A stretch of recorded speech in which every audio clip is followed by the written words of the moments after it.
Gênesis 21, versículo 14. Esse texto me abençoou neste dia. Aleluia. Glória a Deus. Gênesis 21 e 14 diz assim: Levantou-se, pois, Abraão de madrugada, tomou pão e um odre de água, e pô-los às costas de Agar, deu-lhe o menino e a despediu. Ela saiu andando, errante, pelo deserto de Berseba.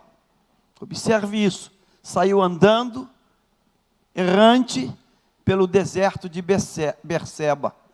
Tendo-se acabado a água do odre, colocou ela o menino debaixo de um arbusto, e afastando-se, foi sentar-se defronte, à distância de um tiro de arco, porque dizia: assim não verei morrer o menino. E sentando-se em frente dele, levantou a voz e chorou. Deus, porém, ouviu a voz do menino, e o anjo de Deus chamou do céu a Agar e lhe disse: que tens, Agar? Não temas, porque Deus ouviu a voz do menino daí onde está. Ergue-te, levanta o rapaz, segura-o pela mão, porque eu farei dele um grande povo. Abrindo-lhe Deus os olhos, viu um poço de água, e indo a ele, encheu de água o odre, e deu de beber ao rapaz. Deus estava com o rapaz, que cresceu, habitou no deserto, e se tornou flecheiro. Você pode dizer amém? Tome o seu lugar, Bíblia aberta, se você a tem, a possui. Nesta noite eu quero convidar você a pensar nessa personagem da Bíblia, chamada Agar. Ela tem uma história muito peculiar na narrativa sagrada, muito peculiar. Agar é uma egípcia, que em dado momento ela entra na história de Abraão. Ela entra por uma situação muito estranha. Deus havia dado uma promessa a Abraão e a sua esposa Sara, mas por circunstâncias que não vamos entrar aqui agora, Agar acaba entrando naquele negócio que não era dela, que não era para ela. Ela acaba entrando ali, e ela não entra porque ela pediu, ela entra porque colocam ela naquele rolo que vai acontecer. Muito bem, e quando ela entra nessa história, Agar, ela engravidou, ela ficou grávida, e ela deu à luz a um menino, e o nome dele é Ismael. Esse garoto, ele é a alegria do pai, ele faz o pai feliz, o pai se sente realizado. E os anos passam, e esse garoto fica um adolescente. E quando esse garoto fica um adolescente, a esposa desse pai, ela também engravida, Sara, e também dá à luz uma criança, e nasce outro menino. Então essa casa agora tem duas crianças. Tem um menino chamado Ismael, que já é um adolescente, e agora acabou de nascer um outro menino, que recebe o nome de Isaac, sorriso. E o texto vai contar para nós nesse capítulo, e presta atenção, isso é um rema de Deus, isso é uma bênção de Deus para mim e para a tua vida. Que quando o menino que nasceu depois, Isaac, foi desmamado, acredito eu que por volta de, 4 anos, 3 anos, As mães mais novas aí sabem que com quanto tempo o seu filho desmamou, mas imagine você essa idade, no dia em que esse menino Isaac, ele é desmamado, ou seja, ele sai da alimentação materna, ele vai agora comer comida que os adultos comem, ele começa a comer uma comida que não depende unicamente da mãe. O pai dá uma festa, o pai dá uma grande festa, o pai está feliz. E quando o pai dá uma grande festa, a mãe desse menino chamado Isaac, ela aproveita esse momento festivo e dá para o pai uma notícia. O pai, Abraão, pai de Ismael, filho de Agar. Ele diz assim: coloca para fora, manda embora essa escrava e o seu filho. Não vou entrar no mérito, é outra mensagem, mas só para que você entenda esse texto aqui. Então, no dia que tem aquela festa enorme, alegria, convidados, comidas, muita alegria no pai. O pai já é um ancião e agora está vendo um garoto bonito chamado Isaac, que já está cheio de vida, cheio de alegria, não está mais mamando no peito, e já começa a correr, a brincar. Sara diz: manda embora Agar e o seu filho, Ismael, aquele adolescente. Abraão não gostou daquela história, Abraão ficou muito triste, ficou magoado mesmo, e ele não queria aceitar aquilo, mas Deus veio e disse: Abraão, esse negócio tem o meu aval, faz o que está sendo dito, manda ela embora. E a Bíblia diz que Abraão pega um odre de água, e pega um lanche de pão, e coloca sob o ombro de Agar, e aqui está o texto. Você veio hoje aqui porque Deus quer apontar para você uma bênção aqui. O texto diz que começa assim: levantou-se, pois, Abraão de madrugada. Então, isso aí tem início, isso aí vai startar de madrugada. Talvez o quê? 4 horas da manhã, bem cedo de madrugada. Levantou-se, pois, Abraão de madrugada, tomou o pão e um odre de água, e pô-los às costas de Agar, deu-lhe o menino e a despediu. Essa despedida, ela foi, com toda certeza, ela foi regada com lágrimas, com toda certeza. Com toda certeza. Imagine você no silêncio daquela madrugada, no frio daquela madrugada, ainda não tem luz elétrica. Eu lembro que lá na roça andava-se com um cano que fechava embaixo e botava um pavio e botava o combustível, e aquilo era lamparina. Aquela noite densa da madrugada, talvez muito frio. A Bíblia não diz para nós que ela teve um animal, não mostra isso. Então, com toda certeza, ela não tinha um animal. A caminhada dela seria nas pernas. O texto diz que ele levanta, toma pão, toma um odre de água, colocou nas costas dela. Ismael já não é mais colo. Ismael já é um garoto, já é um adolescente. Ele pega o menino e entrega para a mãe e a despediu. Aí o texto diz assim: ela saiu andando errante pelo deserto de Berseba. O que significa andar errante? Andar errante é andar sem uma mínima direção.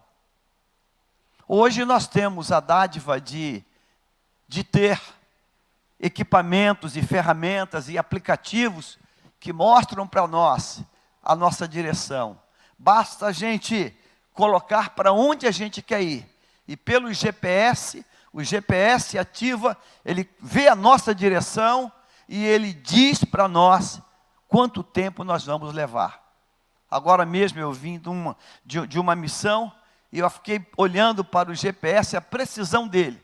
Ele dizia que eu chegaria aqui tal hora, dando 2 minutos. E de repente eu vim cortando, pegando uns outros atalhos, E de repente ele me mandou um aviso assim: você economizou 5 minutos. Eu falei, meu Deus, isso parece uma coisa muito pessoal. Quer dizer, o sistema calculou, você economizou 5 minutos, ou seja, você vai chegar 5 minutos antes. Que coisa tremenda esse negócio. Agar não tem isso. Agar não tem o GPS. Então eu quero convidar você para pensar, imagine você, essa mãe, naquela madrugada, com um odre de água, com talvez uma embalagem de pão, levando aquele menino, tentando explicar para aquele filho Ismael o que está acontecendo. Não vamos entrar no mérito dos dias anteriores, só pensar nisso. Tente imaginar o que deve ter acontecido na cabeça daquela mãe, daquele filho, tentando explicar os porquês daquilo, como aquilo tinha acontecido, por que chegou àquele ponto. E ela vai andando errante, andando errante, andando errante. E o texto diz que nessa caminhada pelo deserto, o dia nasce, o sol começa a brilhar, o calor chega, e o texto vai dizer no versículo seguinte, coloca o seguinte: tendo-se acabado a água do odre. Irmãos, imagine você que aquele odre deveria ter talvez uns 5, 6 litros. O odre, ele era feito com pele de uma ovelha, de um cabrito. Então você imagina o corpo de um cabrito, ele era sangrado, tiravam uma coisa e fechavam. Então é mais ou menos, hoje seria equivalente a uma dessas nossas mochilas escolares. Quantos litros cabem ali? Talvez 6, 7 litros, talvez um pouquinho mais, um pouquinho menos. O texto diz assim: tendo-se acabado a água. Isso indica para mim e para você que ela andou muito, que ela estava distante. Porque a primeira parte da manhã não se vai beber água, porque não tem calor, não tem a agressividade da temperatura. A água vai começar a ser bebida quando o sol começa a aquecer, quando o ambiente começa a ficar mais quente. Tendo-se acabado a água, andou bastante, andou um bom pedaço. E depois de andar um bom pedaço, andar bastante, a água acabou, não tem mais água, não tem mais água. E o texto diz assim: quando a água acabou, essa mulher, que é egípcia, que é mãe, ela é profundamente inteligente, ela sabe que ela está no deserto, ela sabe que ela não tem mais água, ela sabe que aonde ela está não tem referência. Quando você anda no deserto, você perde a referência, não tem como você saber, porque como você vai saber se você está na direção certa ou não? Acabaram-se as referências, acabou a água, e diz a Bíblia assim, que tendo acabado a água, ela colocou o menino debaixo de arbustos, uma pequena vegetação da região desértica. É como a sarça, é uma coisa que de poucas folhas, de pouco volume. Ela colocou o menino lá, versículo 16, diz assim: e afastando-se, foi sentar-se defronte. Ela colocou e andou em direção oposta, defronte, diz assim, a distância de um tiro de arco. Porque dizia: assim não verei morrer o menino. E sentando-se defronte dele, levantou a voz e chorou. O narrador, ele fala um tiro de arco. Um tiro de arco era a distância em que alguém, quando empunhava um arco e lançava uma flecha, é essa medida. E essa medida, ela está mais ou menos, dependendo da força do braço que a lança, entre 100 e 150 metros. É um tiro de arco. Eu estou falando isso, estou detalhando isso para você entrar nesse texto e ver algo de Deus para a minha vida e para a tua vida hoje. Essa igreja tem 54 metros, então imagine você um tiro de arco, seria 2 vezes essa igreja. É essa medida replicada outra vez, ou para cá ou para lá. Tente imaginar essa distância. A mais ou menos 100 ou 150 metros, ela já não escuta mais o que aquele garoto está falando. Ela apenas vê aquele garoto, ela tem como referência aquele arbusto. Ela sabe que ele está ali, aquele menino está ali. Talvez já estivesse sem forças. Para que ela tenha feito isso e ele tenha ficado lá. Você é inteligente para entender que aquele menino já estava quase que sem força já estava já sedento, já como que se desidratando lá. E ela coloca ele, se afasta. E diz a Bíblia que quando ela faz isso, ela levanta a voz e ela chorou a Deus. E quando ela faz isso, versículo 17, diz o texto: Deus, porém, ouviu a voz do menino. Então significa que quando o narrador está narrando sobre o comportamento de Agar, esse menino, chamado Ismael, ele também está falando alguma coisa. Quando a Bíblia diz aqui, e eu quero chamar a tua atenção para isso, quando a Bíblia diz que Deus ouviu a voz do menino, não está dizendo, não está querendo dizer que Deus não ouviu a voz dela. Como que, chama-se o line da direita, o line da esquerda, é como um botão que vira, ou seja, o menino está aqui, há um tiro de arco, o menino está lá do outro lado, e ela está do lado oposto, e quando a Bíblia diz que Deus ouviu a voz do menino, mas diz que foi ela que levantou a voz, é como que o direito e o esquerdo, Deus ouviu lá, Deus ouviu aqui. E o narrador diz, Deus ouviu a voz do menino. Deus escutou a voz do menino, mas Deus falou com a mãe. Olha que coisa linda. Deus, porém, ouviu a voz do menino, e o anjo de Deus chamou do céu a quem? A Agar. Então Deus ouviu lá algo que o menino estava falando também, chorando, levantando a voz, e Deus está ouvindo o que a mãe está falando aqui. Então Deus ouviu lá e falou com a mãe aqui. E quando Deus fala com a mãe, diz o texto assim: e Deus disse a Agar, lhe disse, que tens, Agar? Deus sabe o que ela tem. Deus é Deus. Deus sabe o que ela está sentindo. Deus sabe o tamanho da dor dela. Agar, o que tu tens, Agar? Deus sabe. Então Deus pergunta para ela, porque Ele quer ir além. Que tens, Agar? Que tens, Agar? Não temas. Não temas, Agar, porque Deus ouviu a voz do menino, daí, desse lugar que ele está. Versículo 18, ergue-te, levanta o rapaz. Olha só, já estava quase que sem forças. Levanta o rapaz, segura-o pela mão, porque eu farei dele um grande povo. Abrindo-lhe Deus os olhos, viu ela um poço de água, e indo a ele, encheu de água o odre e deu de beber ao rapaz. Diga comigo assim: Senhor, mostra-me as verdades desse texto. Isso é um texto profético, irmãos.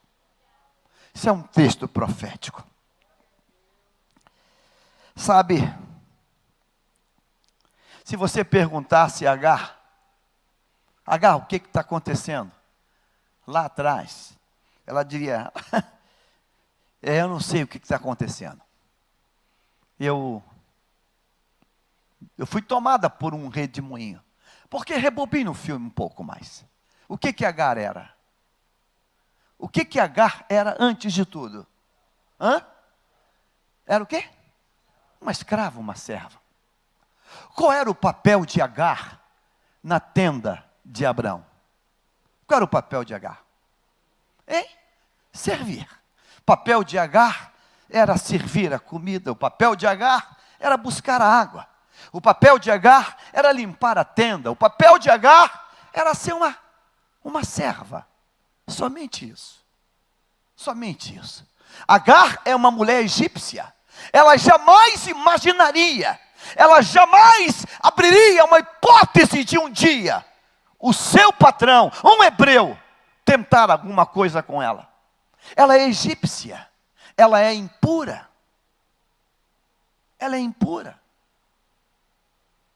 Ela não faz parte da aliança. Quando Deus disse para eles, sai da tua terra, da tua parentela, Deus está dizendo, eu vou criar a partir de você um povo, uma nação. Agar é de um status ainda inferior a Ur dos caldeus. Ela não é absolutamente nada como fêmea, como mulher para Abraão. Ela é só uma escrava. Ela vive como escrava e ela vai morrer escrava. Não é difícil entender isso. Mas a Bíblia diz que a promessa que Deus fez a Abraão, não a Agar. A promessa foi para Abraão, e Abraão e Agar e Sara, elas se permitiu, não possuiu o que Deus estava falando. E diz a Bíblia que Sara diz para Abraão, um belo dia: não, é a promessa que Deus falou, Deus está equivocado, não é comigo. E talvez ele insistiu, mas nós vamos ter um filho, não é comigo. E talvez Agar passou com um balde, com uma vassoura, com um pano, limpando. Ela olhou, Agar aí, olha a serva, olha ela aí. E Agar, ela é chamada para uma conversa que ela não entende nada. E com toda certeza Sara está avalizando, dizendo: olha, você vai dormir com meu marido. Ela, como assim? Não, você vai fazer isso. Nós queremos um filho. Quem sabe falou isso? Nós queremos um filho. Então, num estalar de dedos, entenda isso, por favor. A vida de Agar, ela tem um redemoinho. A vida de Agar tem um redemoinho, que eu acredito que Agar levou um tempão processando aquilo. Um redemoinho muito doido. Porque aquilo não nasceu no coração dela, ela foi apanhada naquele negócio. Tem coisas que nós somos apanhados, que a gente não meu Deus, o que é isso? Há um outro texto de um outro estrangeiro na Bíblia, que foi apanhado numa situação que ele jamais pensou. O texto diz assim: e um homem que vem do campo, um sirineu, ele vem do campo, e quando ele entra na cidade de Jerusalém, tem um grupo levando alguém para morrer. E esse alguém vai carregando uma cruz. E o texto diz que aquele homem que vem do campo, que é um trabalhador braçal, ele deu uma de curioso, foi lá para ver e quando ele apontou lá para ver o que está acontecendo, lá vem o Nazareno Jesus, puxando uma pesada cruz de madeira, e em dado momento, aquele chão totalmente íngreme, disforme, cheio de pedras, ele balançou um pouquinho, e quando ele balançou um pouquinho, a cruz ameaçou cair. O oficial romano disse: ei, você aí, talvez um mulato, fortão, um negão, você é um negão, você aí. Ele olhou para trás, que não tem nada a ver com isso, que isso? Você aí, pega essa cruz aqui agora. Ele disse assim: eu estou chegando agora, estou de passar, pega a cruz. E aquele homem pegou a cruz. E você conhece o texto.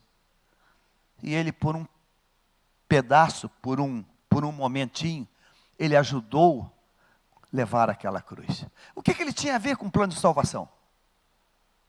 O que ele tinha a ver com o plano? Nada. Ele não tinha nada a ver com isso.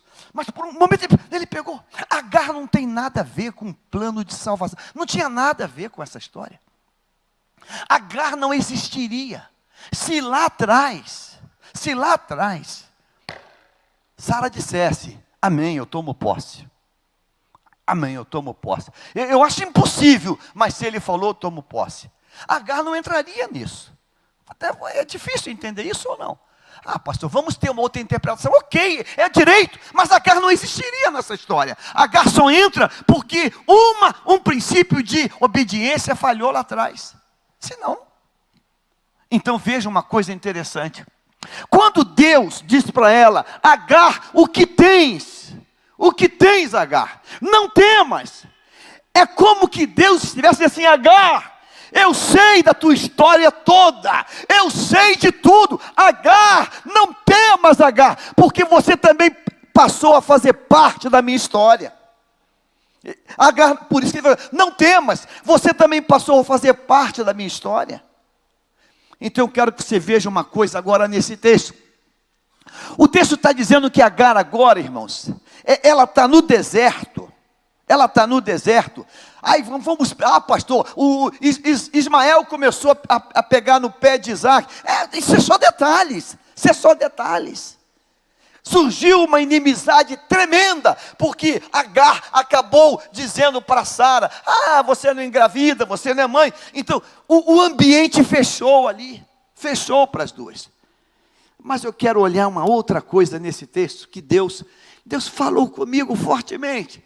Versículo 14, vamos para o 14, na sequência agora, olha só isso: levantou-se, pôs de madrugada, tomou um odre de água, pôs as costas, deu o menino e despediu, e ela saiu andando errante pelo deserto. Grife isso, ela saiu andando errante. Sabe, irmãos, nesse tempo de crise que nós estamos atravessando, se é que se pode falar isso, ou nesse tempo de dificuldades, nesse tempo de dificuldades que nós estamos vivendo, que o país está vivendo, que a economia está vivendo, que a política está vivendo, que os valores estão vivendo, que a saúde pública está vivendo. Agora à tarde eu estive num hospital visitando um amado. É um hospital particular, sabe? Eu entro ali, meu coração entra em choque. Porque tudo funciona ali. Tudo funciona, tudo funciona, tudo funciona. Pela função pastoral, eu visito hospitais particulares, visitando pessoas, e visito hospitais públicos. Eu lembro o dia que eu entrei aqui no MER, no hospital público, e eu tive que descer lá embaixo, aonde colocam já as pessoas que passaram, estavam jogadas no chão. Jogadas no chão, e eu perguntei ao moço: mas o que é isso? Não tem vaga na geladeira, a geladeira está quebrada. A geladeira está quebrada e não tem vaga, então é muito, a gente vai botando aqui no chão. Aqui. Eu falei, meu Deus, o que é isso? Aí visitei hoje um espaço que se você fechar o olho, cair ali, você acha que você está na Alemanha, sei lá está onde, estou na Suíça. Não, é porque é saúde paga. Mas a saúde que devia ser para mim, para todo mundo, praticamente não existe. Está tudo esmiuçado, esfarelado, não existe mais. Sabe, às vezes acontecem coisas interessantes. Então é assim que ela estava, andando errante. O que é andar errante, irmãos?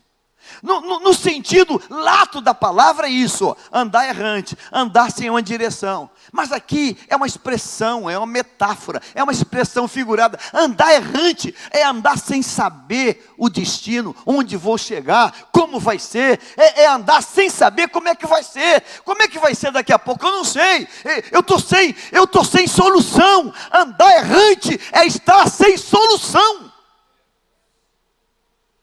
E quanta gente está assim hoje? Gente boa, gente de Deus. Gente de Deus, está sem solução. Está sem solução, andando errante, está sem solução. Mas graças a Deus, que aqui tem uma virtude. Eu gosto desse tempo verbal gerúndio. Andando. Mesmo errante, não pare de andar. Mesmo errante, não pare de andar. Podia dizer aqui, ela ficou perdida e ela parou, e ela disse assim, Deus, acabou, chega. Não, mesmo errante, ela está andando. Mesmo errante, ela está andando. Quem sabe a partir daquele ponto ali, acontece alguma coisa. Saiu andando errante, no meio da crise, no meio não, continua, pastor, mas continua, andando. Andando é uma ação continuada. Ela vai andando errante. Isso é uma virtude, irmãos. Eu quero nesta noite elogiar as virtudes de Agar e dizer, Senhor Deus, eu quero essas virtudes, porque eu quero viver o milagre que ela viveu. Diga assim, virtudes que levam ao milagre. Virtudes que levam ao milagre. Diga assim, virtude número 1. Continuou andando errante.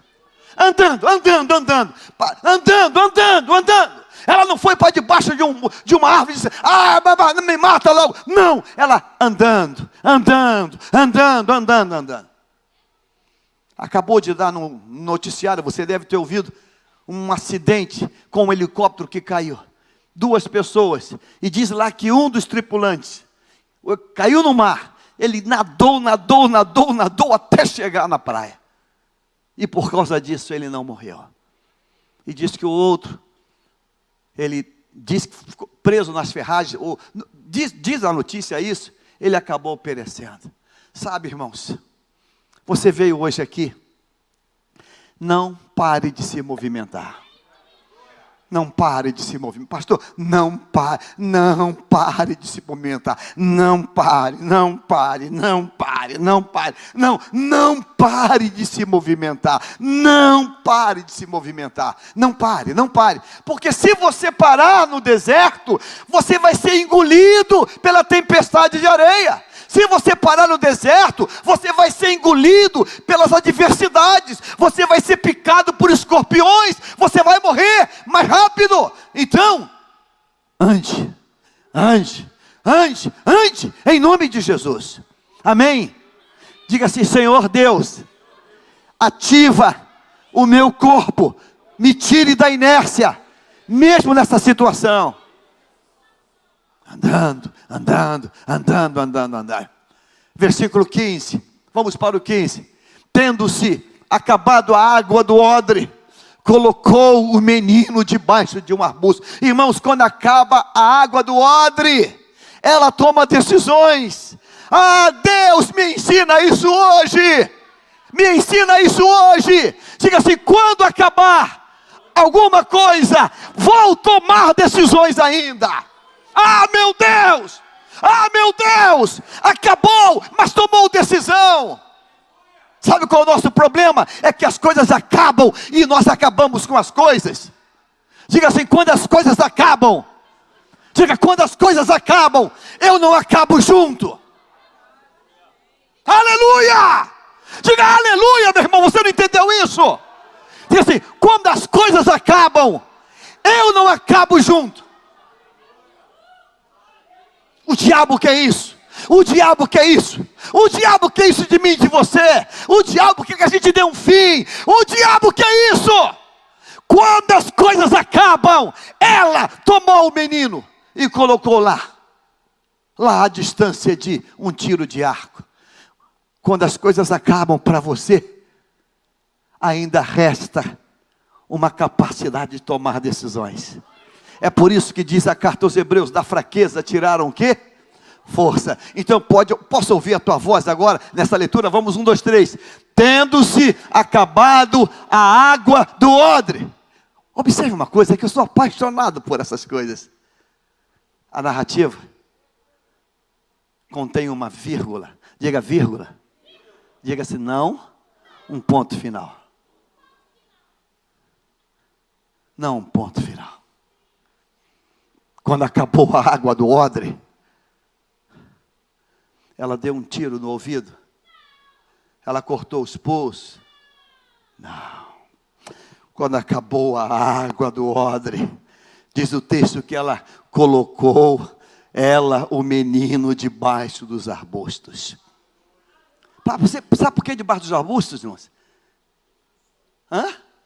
Que lindo, que lindo. Um coração para você. Não tem mais água, mas ainda está com senso de proteção. Ela botou debaixo do arbusto. Pastor, mas não tem mais água, para que isso? Besteira. Não. Ainda tem proteção ali um pouquinho, ainda tem ali uns ralos, momentos de sombra. Então é ali que eu vou botar. Como é que a gente se entrega com facilidade, né? Como é que a gente se entrega com facilidade? Não, deixa para lá. Não tem nada. Acabou, não, deixa para lá. Não, deixa para lá não, em nome de Jesus. Em nome de Jesus. Diga assim: vou tomar decisões. E decisões assertivas. Eu vou tomar decisões e decisões assertivas. aqui nesta noite tem um amigo, eu vou dar um testemunho de uma coisa que ele fez que eu gostei. Ele está sentado aí em algum canto aí. O carro dele quebrou. E é um carro importado que precisava de uma peça importada. Outra pessoa jogava gasolina e tacava fogo. Ela taca fogo, sabe? Joga, queima, joga para o ferro velho. Não, guarda aí, deixa paradinho aí. Que um dia eu acho a peça. Mas está difícil, mas a gente acha um dia. E passa uma semana, 2, 3 semanas, 4 semanas, um mês, não importa, um dia a gente acha. E achou. E colocou a peça. E o carro ficou bom. Então eu vou tomar decisões assertivas. Você entendeu? Veja, não mudou o ambiente, continua deserto. Continua deserto. Não tem mais água. Mas eu vou tomar decisões assertivas. Deus está falando isso contigo hoje. Diga assim, mesmo no deserto, mesmo não tendo, vou tomar decisões assertivas. Eu vou tomar decisões assertivas. Pastor, eu vou tomar decisões assertivas. Eu vou tomar. Pastor, eu vou tomar. Decida isso hoje. É deserto, mas eu vou tomar decisões assertivas. Lembra de alguém que tomou uma decisão assertiva no deserto de sua vida? Vamos lembrar? José está num cárcere, numa masmorra no Egito. Ele está preso num cárcere. Ele tem cheiro de cadeia. Ele tem cor de cadeia. Ele tem características de cadeia. E de repente entra o carcereiro e fala assim: quem é o preso José? Sou eu. O rei Faraó quer falar contigo. Você lembra para mim? Você pode me ajudar? Quais foram as 2 coisas que José fez? O que mais? Ele se trocou. Ele trocou de roupa. E ele se barbeou. Mesmo no deserto, tome decisões assertivas. Ele podia ir do jeito que ele estava? Sim ou não? Podia ou não podia? Podia. Ele estava com o quê? Com cara de preso, com roupa de preso, com jeito de preso, com aspecto de preso. Como é que ele seria olhado? É mais um doido.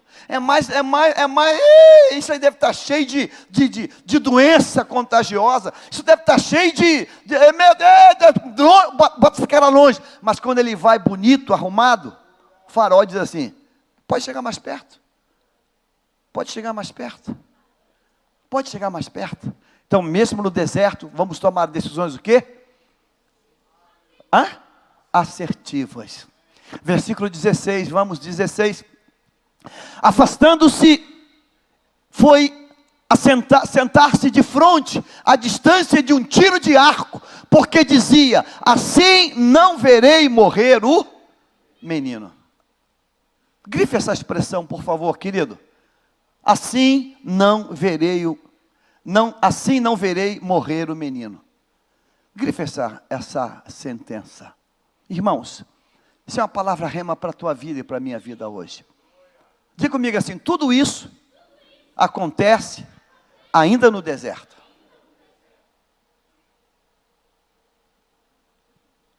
Não tem mais água, não tem mais pão, o deserto permanece.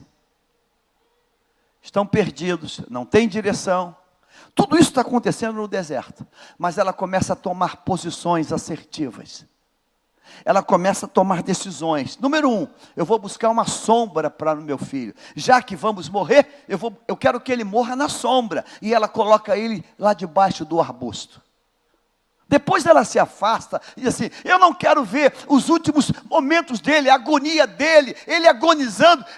Vai ser muito, muito forte, a dor vai ser grande demais. Eu não quero ter essa última imagem do meu filho. Ela decide ter uma imagem boa do filho. Ela não quer ver a imagem final, talvez ele se contorcendo, virando o olho. Ela se recusa a ter essa imagem. Ela não se autoalimenta do pior. Ela está longe, ela diz assim, olha, ele vai passar para a eternidade, e eu vou saber que passou, mas eu não vi a virada do olho dele, virando o olho, a mão, sei lá o quê. Mas tem uma coisa que me chamou a atenção. Diga comigo assim não verei morrer o menino, mesmo no deserto, mesmo faltando tudo, ela se recusa a ver a morte.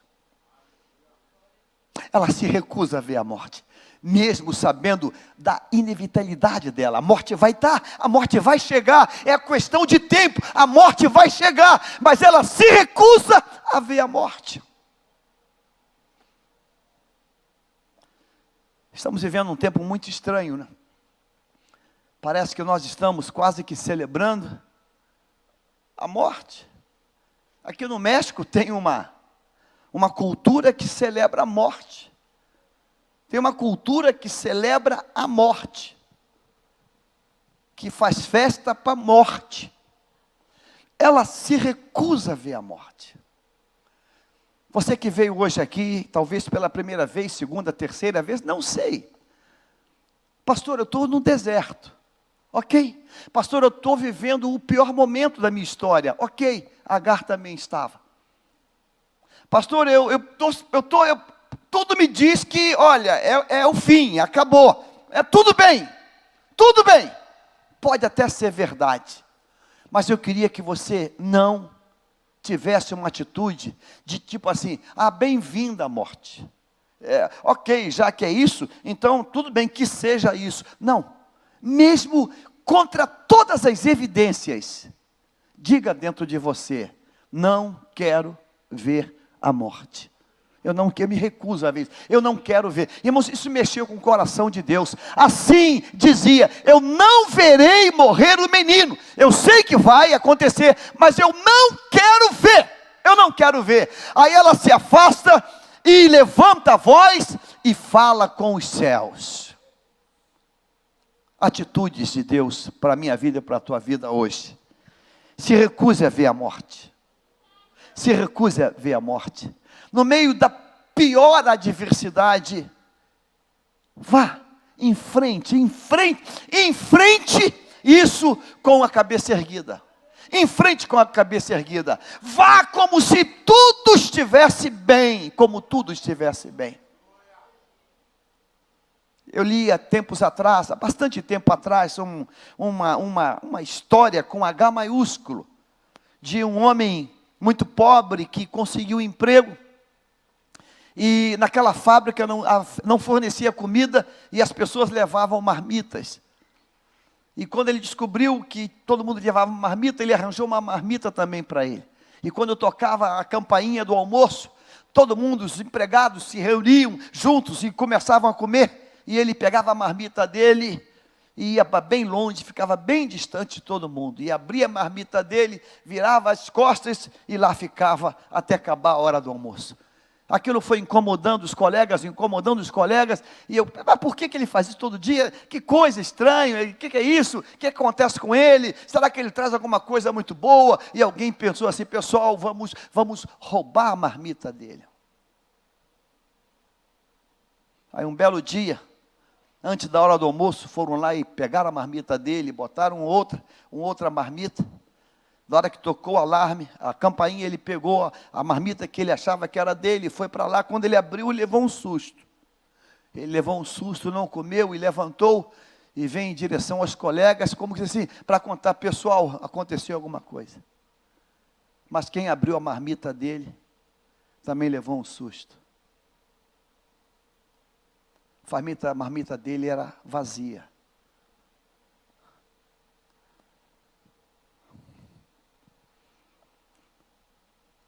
Aí foi um silêncio. A dele estava cheia de comida, ele não queria comer, porque ele sabia que não era dele. E alguém perguntou, por que você come separado todo dia? Ele disse, porque eu não como, eu não tenho dinheiro, eu trago uma marmita vazia, eu me afasto porque é hora de almoço de todo mundo, e eu finjo que estou comendo, mas minha marmita todo dia é vazia. Eu só como quando eu chego em casa, quando eu consigo alguma coisa. Sabe, irmãos, a partir daquele dia, todos os colegas começaram a fazer uma chamada vaquinha para dar comida para aquele colega que não tinha. A gente está vivendo hoje um tempo, irmãos, que parece que cunhou ou emblematizou a música daquele moço lá de Xerém, né? Deixa a vida me levar. Parece que a gente está se entregando com muita facilidade. Irmãos, eu tenho algumas palavras nesta noite. Todos nós estamos no deserto. Todos nós estamos no deserto. Não pense você quando passa aquele carrão bacana, importado, reluzente. Não pense a você que ele está rindo até de topada. Não está não. Todos estão no deserto. Todos estão no deserto. Por uma situação ou por outra. Todos estão no deserto. Por uma circunstância ou por outra. Todos estão no deserto. Uns estão no deserto porque não tem R$1 no bolso. O outro está no deserto porque tem muitos milhares de reais. E por isso também está no deserto. Está todo mundo no deserto. Todos estão no deserto. Eu disse todos estão no deserto. Todos estão no deserto. Contei aqui uma vez que num local tinha uma senhora do meu lado, fumando um cigarro atrás do outro, um cigarro atrás do outro. Era tanto cigarro que aquilo me incomodou e eu sentei perto dela e pensei, Deus, como é que eu começo a falar com ela? E eu comecei a falar do tempo, do clima, da temperatura da água. E depois eu falei com ela rindo, com amor. Falei, eu já fumei bastante também. Ela fumou? Eu falei, fumei. Você parou? Eu falei, parei. E ela acendia um e apagava e pegava outro. Eu falei, a senhora acredita que pode parar de fumar? Eu falei, não dá, para mim não dá não. Eu estou com depressão. Eu estou com depressão. E ela começou, nunca tinha me visto. E ela começou a abrir o coração. Eu estou vendendo minhas fazendas, eu nem sabia, ela começou a falar, era dona de fazendas. Estou vendendo minha cobertura, minha vida está um inferno. Eu falei, uau, deixei ela falar. Fui dando linha na pipa, falando, deixei falar bastante.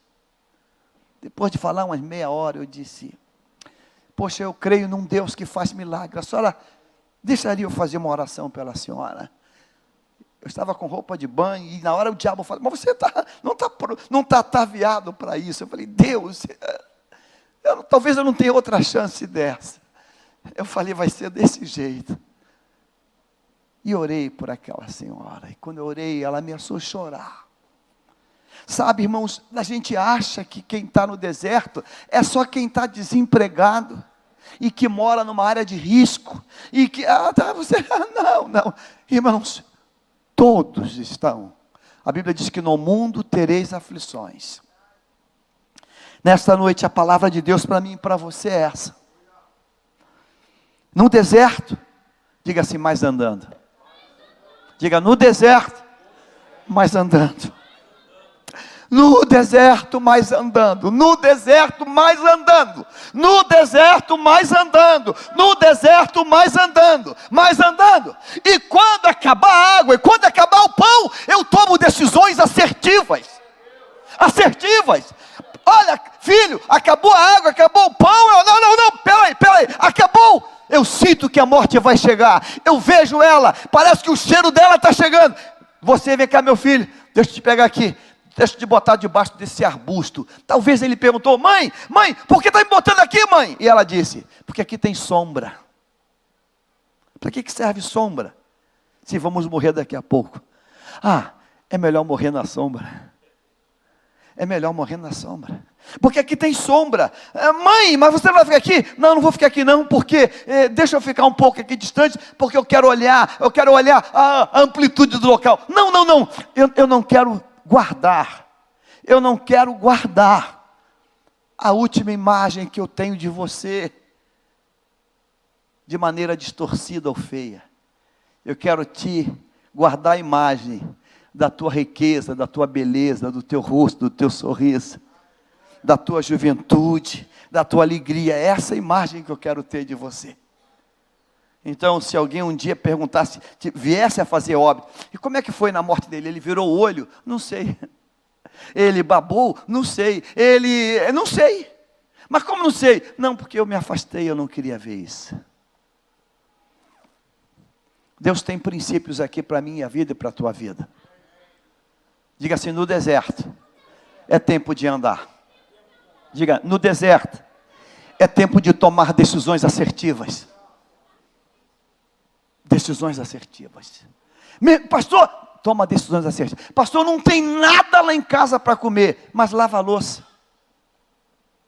Areia a panela. Pastor, não tem nada, mas lava a louça.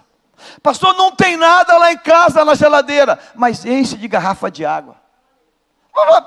Enche de garrafa de água. Vai que alguém traga aí um limão. Enche. Aí já tem água gelada. Pastor, mas não tem nada. Não, pastor, aí desliga o fio da tomada. Não, desliguei por quê? Porque não tem nada. Não faz isso não. Se alguém trouxer, passar. Passei ali, trouxe uma carne. Trouxe 1 quilo de carne.